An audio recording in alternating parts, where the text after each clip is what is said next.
قال إبراهيم رب أرني كيف تحيي الموتى قال أولم تؤمن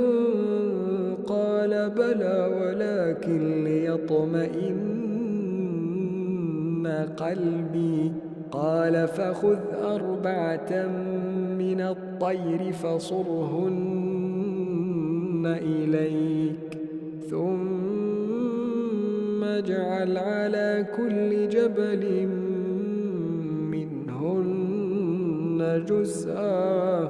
ثم ادعهن يأتينك سعيا واعلم أن الله عزيز حكيم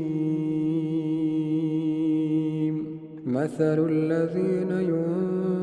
ينفقون أموالهم في سبيل الله كمثل حبة